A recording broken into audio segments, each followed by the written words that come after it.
Hello friend, this is Abhishek Pandey, your agriculture mentor. और आपका स्वागत है आपके अपने यूट्यूब चैनल पे जिसका नाम है एग्रीपो। तो आज के हम लोग इस वीडियो में फंडामेंटल ऑफ हॉर्टिकल्चर का यूनिट 2 पार्ट 2 कवर करने वाले हैं। यूनिट 2 पार्ट 1 में हम लोग क्लासिफिकेशन ऑफ हॉर्टिकल्चरल क्रॉप्स को पढ़ रहे थे, जिसमें हम लोग on the basis of 3 classification कर लिए, जिसमें हम लोग पहला पढ़े थे growth habit and physiological characteristic, दूसरा पढ़े थे on the basis of life span, और तीसरा पढ़े थे on the basis of growth. ठीक है, जो ऑन द बेसिस ऑफ हम लोग पढ़े थे फ्लोरिंग हैबिट। ठीक है, तो हम लोग अब फोर्थ पढ़ने वाले हैं, किस बेसिस पे और क्लासिफाई किया गया है, on the basis of temperature relation. ठीक है, तो टेम्परेचर रिक्वायरमेंट जो होता है growth and tolerance for growth and tolerance to low temperature. कहने का मतलब ये है कि पौधे के अलग अलग जो पौधे हैं उनको अलग अलग उनके ग्रोथ एंड डेवलपमेंट के लिए अलग अलग टेम्परेचर कंडीशन रिक्वायरमेंट होती है। तो according to the growing season, अगर वेजिटेबल्स की बात किया जाए तो समर में क्या होता है, grown year round in entire lower सिंड forest fire area. तो जो फॉरेस्ट फ्रॉस्ट फ्री एरिया, तो समर सीजन में वैसे पौधे बोए जाते हैं जिनमें क्या होता है कि उनको ज़्यादा ठंड की रिक्वायरमेंट नहीं होती है। ऐसे पौधे जहाँ उनको एक एवरेज टेम्परेचर की रिक्वायरमेंट होती है, मतलब 24 डिग्री से ज़्यादा और 32 डिग्री सेल्सियस से कम मैच्योरिटी टाइम में। तो ऐसा अगर टेम्परेचर है तो उसे हम समर क्रॉप्स या समर क्रॉप्स कहेंगे, जैसे कि वही रबी, खरीफ और जायद वाला एग्जाम्पल आपको लिखना है। विंटर क्या था, grown in plains of Punjab. ये कहाँ बोए जाते हैं, प्लेन्स ऑफ पंजाब में ज़्यादातर बोए जाते हैं। Easily cultivated in summer at higher altitude. तो आप विंटर में इसकी सोइंग करते हो, और जब समर आने लगता है अप्रैल मई मार्च में, मतलब मार्च अप्रैल में आप उसकी क्या कर सकते हो, हार्वेस्टिंग कर लेते हो। तो ये ऐसे क्रॉप्स होते हैं। ठीक है, तो आगे चलते हैं। According to the growing season हम लोग बात कर रहे थे। कोल्ड सीजन क्रॉप्स में देखा जाए तो मैक्सिमम जो टेम्परेचर होगा 80 to 85 डिग्री फ़ारेनहाइट होगा। मतलब आप उसको अगर कन्वर्ट करोगे तो 35 के आसपास राउंड ऑफ आएगा। ठीक है, मिनिमम जो होता है 35 to 40 डिग्री फ़ारेनहाइट चाहिए। ठीक है, और ऑप्टिमम होना चाहिए 65 डिग्री फ़ारेनहाइट। अगर आपको फॉर्मूला नहीं पता है, ठीक है, तो हम बता देते हैं। Degree Celsius upon 5 is equal to F-32/9 करेंगे तो आप डिग्री सेल्सियस को फ़ारेनहाइट में चेंज कर लेंगे आसानी से, और फ़ारेनहाइट को डिग्री सेल्सियस में चेंज कर लेंगे। ठीक है, वार्म सीजन क्रॉप्स की अगर बात किया जाए तो वार्म सीजन क्रॉप्स में आपके जो उसमें जो टेम्परेचर की रिक्वायरमेंट होती है, ऑप्टिमम जो होना चाहिए वो 80 degree Fahrenheit, minimum 50 degree Fahrenheit.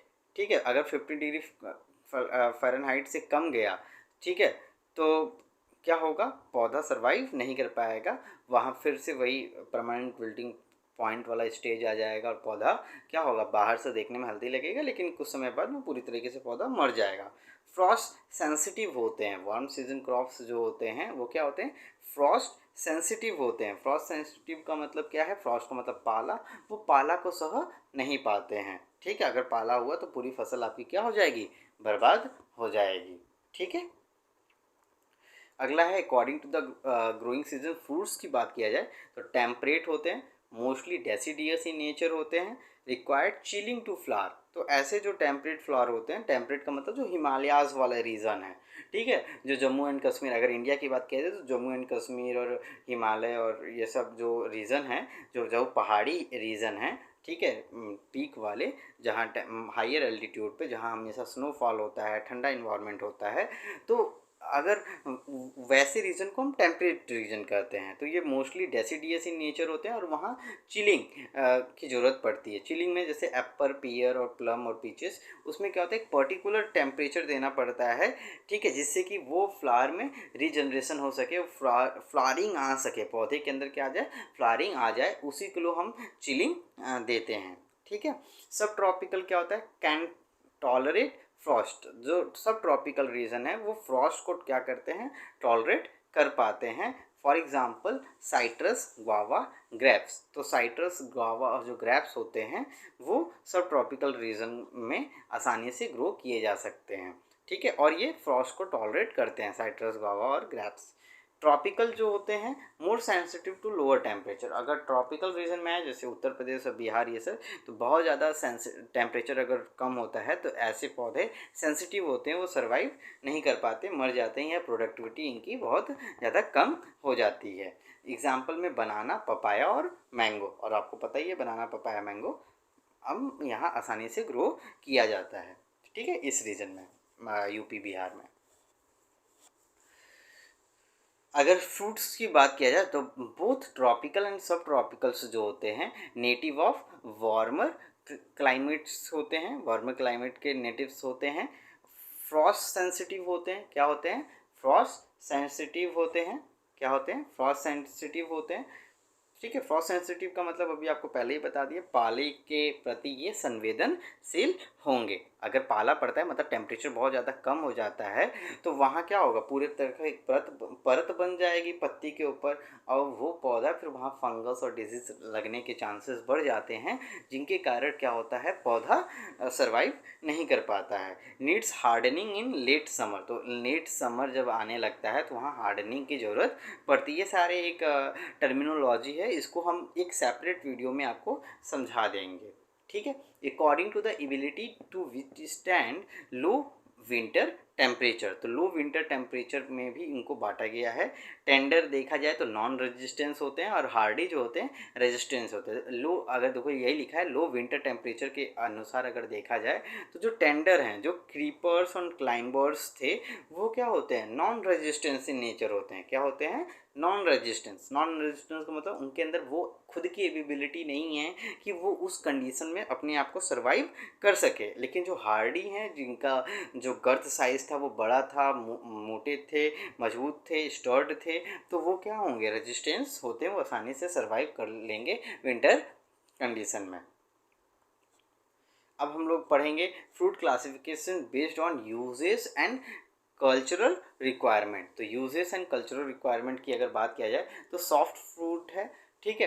तो सॉफ्ट फ्रूट का मतलब borne on low growing plants like shrubs and vines. तो ये क्या होते हैं, सॉफ्ट फ्रूट्स का मतलब क्या होता है, बहुत ज़्यादा सॉफ्ट होते हैं, लो ग्रोइंग प्लांट्स होते हैं, मतलब इनकी जो हाइट होती है वो ग्राउंड लेवल से सटी हुई रहती है, ज़्यादा ये हाइट में लंबे नहीं होते हैं।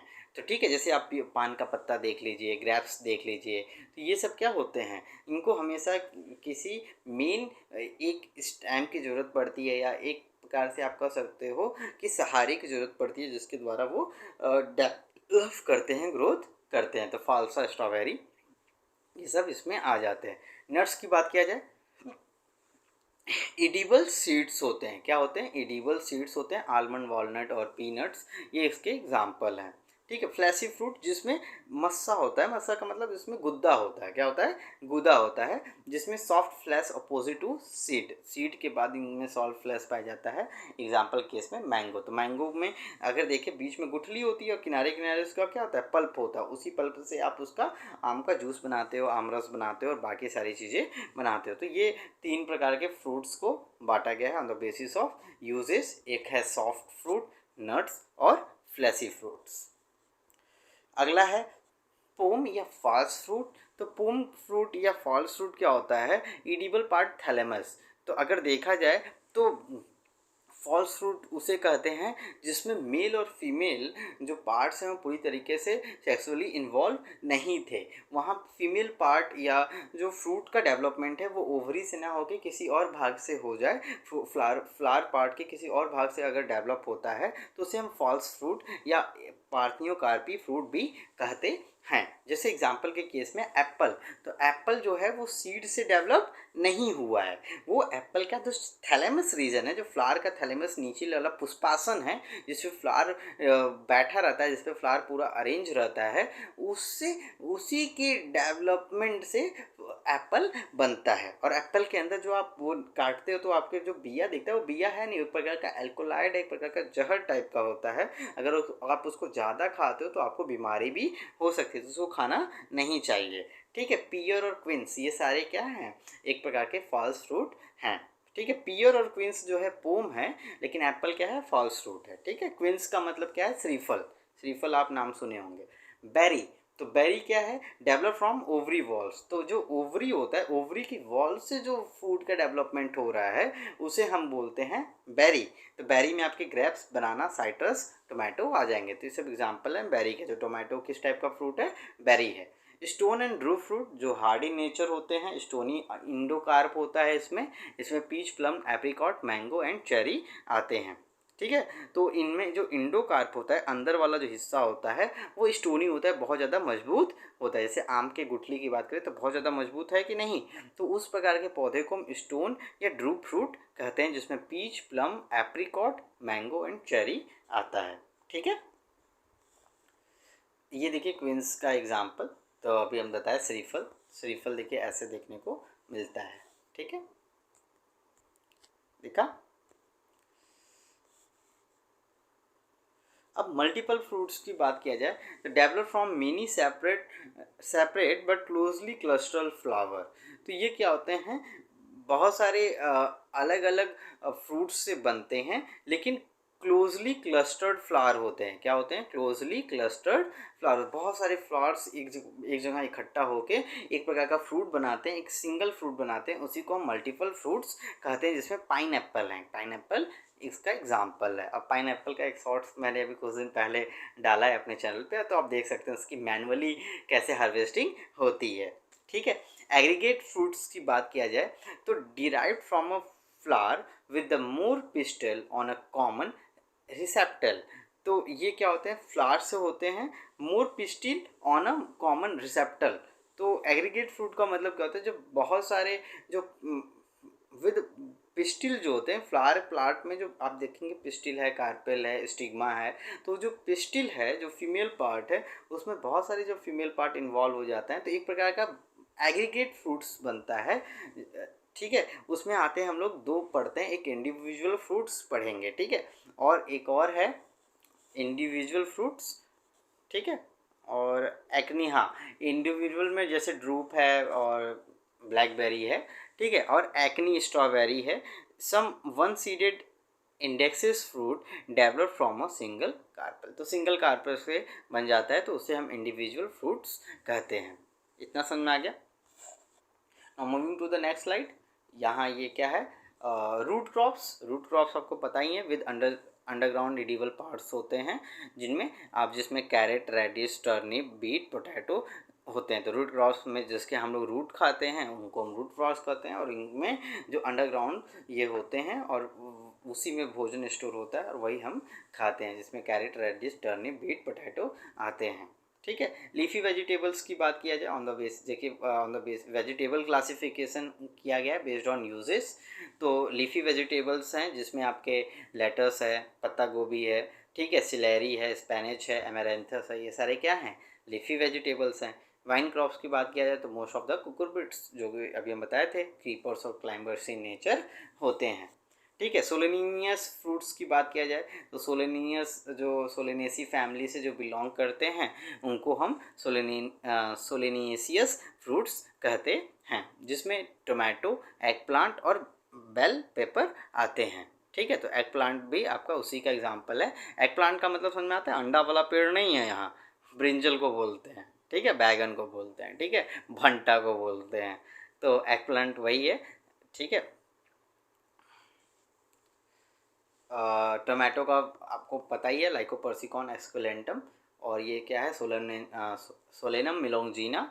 ठीक है, बैगन का साइंटिफिक नेम है, ब्लैक पेपर का मुझे अभी याद नहीं आ रहा है। फ्लावर क्रॉप्स का अगर देखा जाए तो कलीफ्लावर है, ब्रोकली है, तो brassica oleracea capitata, brassica oleracea caulorapa उनके साइंटिफिक नेम है, जिसे आप बॉटैनिकल नेम भी कहते हो। फैमिली आपको पता ही है, ब्रेसिकेसी फैमिली है। सीड जो है, सीड में जिसके हम सीड खाते हैं, जैसे कि पीज है, बीन्स हैं, उनके हम सीड खाते हैं। तो ये चीज़ें थी।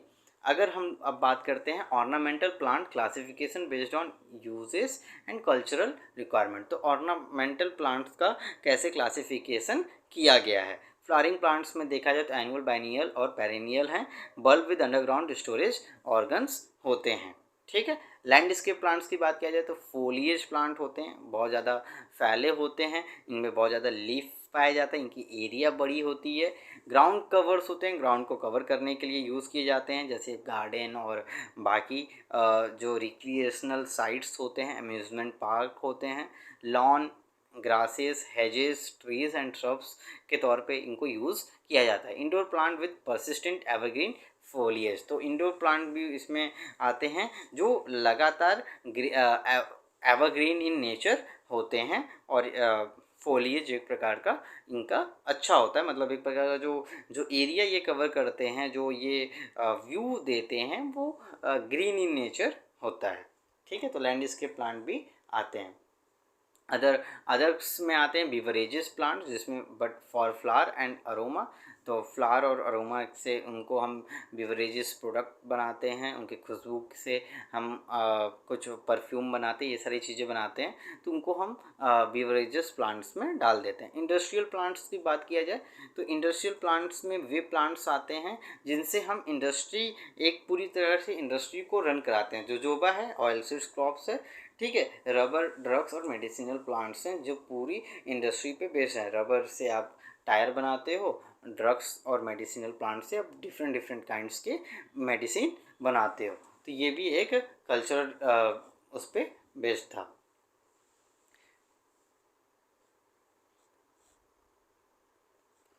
अब इसके लिए अब एक पार्ट 3 बनाएंगे जिसमें हम लोग बॉटेनिकल क्लासिफिकेशन करेंगे। ये वीडियो थोड़ा सा लेंदी हो जाएगा, तो इसमें हम लोग बात नहीं करते हैं, ठीक है, या मुझे बहुत जल्दी पढ़ाना पड़ जाएगा, इस वजह से हम कह रहे हैं कि इसको हम लोग नेक्स्ट वीडियो में बात करेंगे, ठीक है। तो अभी तक आपने इस चैनल पे पहली बार आए हैं तो चैनल को प्लीज़ सब्सक्राइब करिए, वीडियो को लास्ट तक ज़रूर देखा करिए जिससे कि आपकी कोई चीज़ मिस आउट ना हो, ठीक है। वीडियो को लाइक करिए, अपने वैल्यूएबल कमेंट हमें बताइए, टेलीग्राम के ग्रुप्स को आप ज़रूर ज्वाइन कर लीजिए, इंस्टाग्राम पे भी हमारी प्रोफाइल है तो उसको भी आप ज्वाइन कर सकते हैं, ठीक है। ज़्यादा से ज़्यादा इसको शेयर करिए जिससे कि मुझे मोटिवेशन मिलता है, ठीक है, और मैं अपने काम को कंसिस्टेंसी और डेडिकेशन के साथ कर पाता हूँ, ठीक है। तब तक के लिए अपना ख्याल रखिए, बाय बाय स्टूडेंट्स।